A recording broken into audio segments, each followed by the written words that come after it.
오늘 하나님 말씀 아가서 6장 4절에서 9절까지 말씀입니다. 아가서 6장 4절부터 9절까지 말씀입니다. 내 사랑아 너는 디르사같이 어여쁘고 예루살렘같이 곱고 깃발을 세운 군대같이 당당하구나. 내 눈이 나를 놀라게 하니 돌이켜 나를 보지 말라. 내 머리털은 길라앗산 기슭에 누운 염소떼 같고 내 이는 목욕하고 나오는 암양떼 같으니 쌍태를 가졌으며 새끼 없는 것은 하나도 없구나. 너울 속에 내 뺨은 석류 한쪽 같구나. 왕비가 60명이여 후궁이 80명이여 시녀가 무수하되 내 비둘기 내 완전한 자는 하나뿐이로구나. 그는 그의 어머니의 외딸이요 그 낳은 자가 귀중하게 여기는 자로구나. 여자들이 그를 보고 복된 자라 하고 왕비와 후궁들도 그를 칭찬하는구나. 아멘. 한번 기도드리겠습니다. 하나님 은혜를 감사합니다. 오늘 아가서 말씀을 통해 하나님의 사랑을 다시 한번 기억해내고 또 하나님의 은혜로 승리하는 하루가 되게 하여 주옵소서. 귀한 말씀 주실 줄 믿고 예수님의 이름으로 기도드립니다. 아멘. 솔로몬은 왕자지만 어떤 사정으로 어느 시골로 귀향을 간 적이 있습니다. 그것이 형제의 미움이든 아니면 모함이든 어떤 일로 그 왕궁을 떠난 적이 있습니다. 근데 솔로몬이 거기서 한 보석 같은 여인을 만나게 됩니다. 여러분, 진짜 보석은 어떤 특징이 있습니까? 진짜 보석은 보고 또 봐도 더 깊이가 있고 더 아름답고 영롱한 빛이 나는 것이 진짜 보석이죠. 술람미 여인은 포도농사로 얼굴이 검게 타고 피부도 거칠고 아주 어떻게 보면 겉으로 보기에 그렇게 뛰어난 미모를 가진 여인이 아니었습니다. 그런데 솔로몬이 그 술람미 여인에게 하나님의 말씀을 들려주니까 이 여인이 너무나도 아름답게 변화된 겁니다. 그 여인과 사랑을 나눕니다. 결국은 솔로몬은 내가 이 여자를 사귄다 커밍아웃하고 그 여인을 데리고 이 예루살렘으로 오게 되었습니다. 그런데 술람미 여인을 예루살렘에 데리고 온 후에 그만 솔로몬은 이 술람미 여인에게 실망할 일이 생겼습니다. 왜냐하면 술람미 여인이 예루살렘으로 온 후에 예루살렘의 여자들을 만나고 그 여인들과 얘기를 하고 그 여인들과 쇼핑도 하고 보석도 고르고 그러다가 술람미 여인도 여느 여인들처럼 도시 여인들처럼 변하게 된 거예요. 무엇보다도 놀라운 변화가 뭐냐면 그 여인들과 너무 즐거움에 깊이 빠지다가 자기 남자를 향한 사랑이 멀어지고 식어지기 시작한 겁니다. 술람미 여인이 자기 도취에 빠져서 밤중에 잠이 들었는지 들려고 했는지 모르지만 솔로몬이 그 밤중에 와서 문을 막 두드리는데 술람미 여인이 자는 척하고 나오지를 않는 거예요. 그래서 두드리다 솔로몬이 그 문고리에다 몰약즙을 발라놓고 떠납니다. 다시 말하면 당신은 그래도 내 사랑입니다. 그 사인을 남기고 솔로몬이 떠난 겁니다. 그 여인이 솔로몬이 떠난 뒤에 문으로 나와봤더니 문고리에 몰약즙이 발려있는 걸 봅니다. 그때서야 이 술람미 여인이 드디어 깨닫게 된 거예요. 이 사람이 내 사랑한 남자라는 걸 그때 다시 기억해낸 겁니다. 그래서 이 여인이 미친 듯이 길거리로 뛰쳐나갔습니다. 자기 남자를 찾는 거죠. 그동안 술람미 여인은 이 세상에 살면서 너무 그 세상이 좋아서 그곳에 깊이 빠져 살았습니다. 나름대로 즐겁고 좋은 시간을 가졌습니다. 여러분, 여자들끼리 서로 수다 떠는 게 얼마나 재밌습니까? 어느 집사님 얘기를 들어봤더니 그 집사님 밥을 차려주시다가 그 여집사님에게 전화가 왔어요.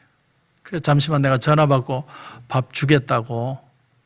그런데 그 전화가 1시간 반 동안. 그래서 집사님은 숟가락만 보고 1시간 반을 기다린 거예요. 그런데 전화를 끊으면서 뭐라고 그러냐면 내가 밥 차려주고 다시 전화할게. 그러니까 얼마나 우리가 이 이야기하는 게 재밌습니까? 우리 신앙에 참 이상한 게 바로 이겁니다. 우리가 이 세상에서 아무것도 없다가 하나님이 나를 축복해서 성공도 하고 유명해지기도 하게 되면 하나님 앞에 참 감사하죠. 하나님을 기뻐 찬양합니다. 그런데 시간이 지나면서 서서히 타성해졌기 시작하고 이런저런 돈 쓰는 재미도 느끼기 시작하고 심지어는 깊이 쾌락에 빠져들어가기도 합니다. 그러면 예수 믿는 게 하나도 재미가 없어요. 주님이 우리에게 축복을 주셨는데 예수 믿는 게 재미가 없어요. 근데 술람이 여인이 밤에 자기 사랑하는 남자가 자기를 찾아왔다가 몰약즙을 바르고 떠난 그 모습을 보고 그 남자를 기억해냅니다. 여러분, 기억해낸다는 게 얼마나 중요한지 몰라요. 우리가 매달 첫 주에 성찬식을 했던 이유가 뭡니까? 기억하자는 거예요. 주님이 나를 위해 죽으시고 부활하신 것, 하나님의 약속, 그걸 매 순간 기억해야 된다는 겁니다. 기억하는 게 힘이에요. 기억하는 게 능력이라는 겁니다. 솔로몬도 이 술람미 여인에게 실망할 뻔했습니다. 예루살렘에 와서 예루살렘 사람들을 따라서 그렇게 살아가는 모습을 보면서 이 여자도 별 수 없구나. 솔로몬은 그렇게 생각했던 것 같아요. 그런데 술람미 여인은 틀렸습니다. 남자가 사인을 보냈는데 그 사인을 보면서 그 남자를 기억해낸 거예요. 다시 미친 듯이 찾기 시작합니다. 오늘 말씀에 이제 4절을 보면 내 사랑하는 너는 디르사같이 어여쁘고 예루살렘같이 곱고 깃발을 세운 군대같이 당당하구나. 여러분, 여기 디르사는 북이스라엘에 있는 아주 아름다운 도시입니다.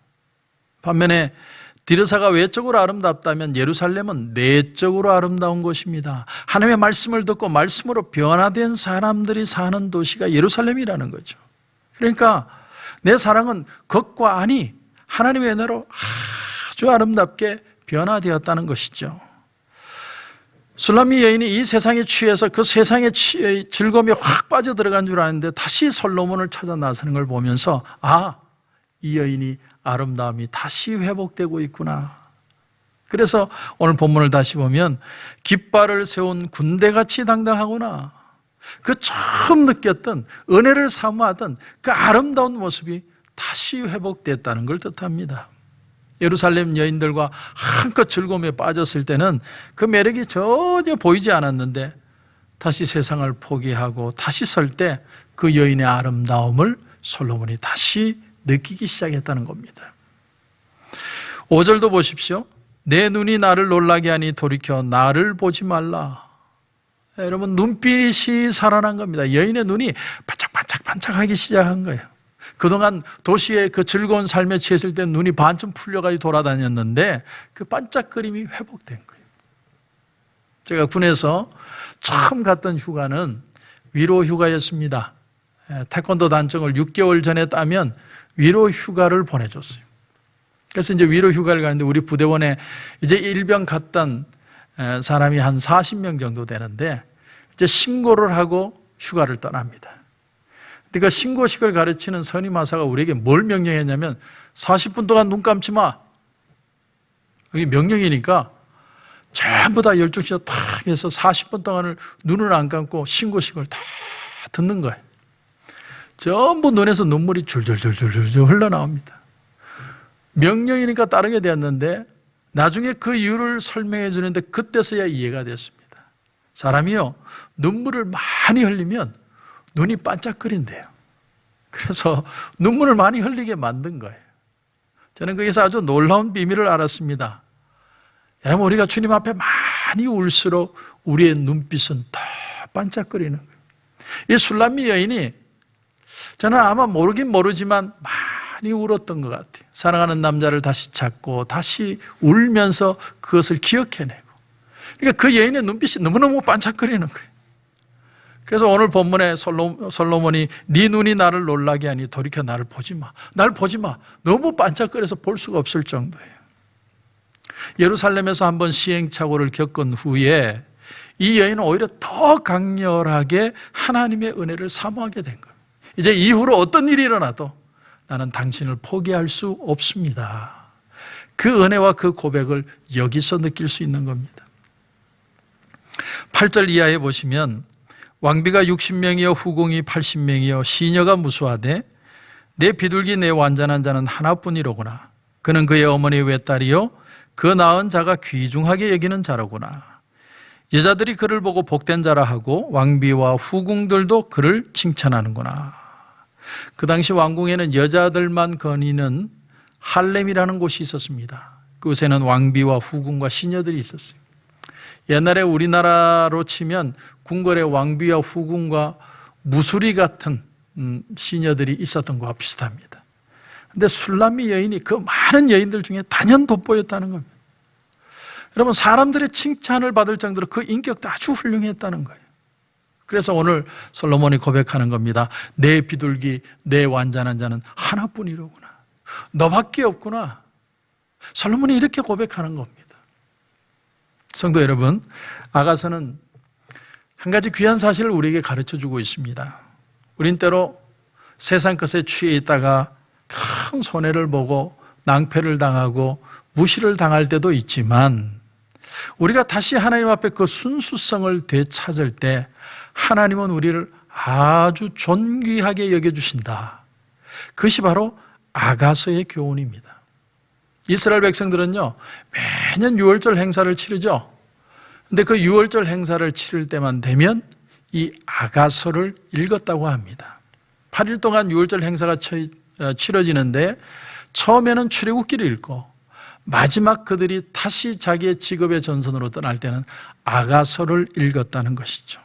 솔로몬이 이 여인을 정말 다시 사랑하고 그 회복이 일어난 것처럼 하나님은 영원히 우리를 버리지 않으시고 지금도 우리와 함께 하시고 우리가 하나님 앞에 순수해질 때 우리를 너무나도 존귀하게 여기신다. 그걸 깨닫고 산업의 현장으로 그들은 돌아갔다는 겁니다. 여러분, 우리 또한 이 사랑이 지금 필요하지 않을까요? 우리가 잠시 실패한 것처럼 보이고 잠시 놓친 것처럼 보입니다. 그동안 우리 얼마나 즐겁게 살았습니까? 지금 죄송한 얘기지만 4월, 5월이 되면 모두 다 한국에, 모두는 아니죠. 예, 죄송합니다. 뭐 여행도 다니시고 얼마나 즐겁게 살았습니까? 그러나 지금은 아무도 갈 수가 없어요. 하나님 우리로 하여금 은혜가 무엇인지를 깨닫게 하시는 거예요. 다시 하나님 앞에 서는 시간입니다. 이 아가서를 통해서 하나님이 나를 향한 사랑, 그 앞에 순수함으로 회복되는 저와 여러분이 되시길 주님의 이름으로 축원합니다. 기도 제목을 드리겠습니다. 오늘 이 금요 새벽에 기도 제목은 하나님, 우리가 다시 하나님 앞에 순수함을 회복하여 존귀히 여김받는, 하나님 나를 버리지 않으시고 나와 함께 하신다는 그 은혜가 기억되어지는 귀한 새벽이 되게 하여 주옵소서. 이 제목을 가지고 같이 기도하는 시간이 되었으면 좋겠습니다. 기도하겠습니다. 하나님, 은혜를 감사합니다. 하나님은 한 번도 나를 실망시킨 적 없으시고 나를 떠나지 않으셨지만 우리는 하나님이 우리에게 귀한 거 주시고 삶의 여유가 생기면 하나님을 자주 떠났습니다. 그러나 이제 우리가 하나님 앞에 다시 섭니다. 순수한 마음으로 하나님 앞에 다시 섭니다. 하나님, 우리의 불순물이 떨어져 나가고 하나님만을 생각하는 그 은혜로 다시 서기를 원합니다. 주여, 우리를 존귀히 여기시는 그 하나님의 손길을 다시 한번 기억하고 회복하는 시간 되게 하옵소서. 우리로 다시 하나님의 자녀로 기뻐하심을 입는 그 축복을 경험하게 하여 주시옵소서. 오늘 이 새벽에도 기도하는 가운데 하나님 큰 은혜 주실 줄 믿고 예수님의 이름으로 기도드립니다. 아멘.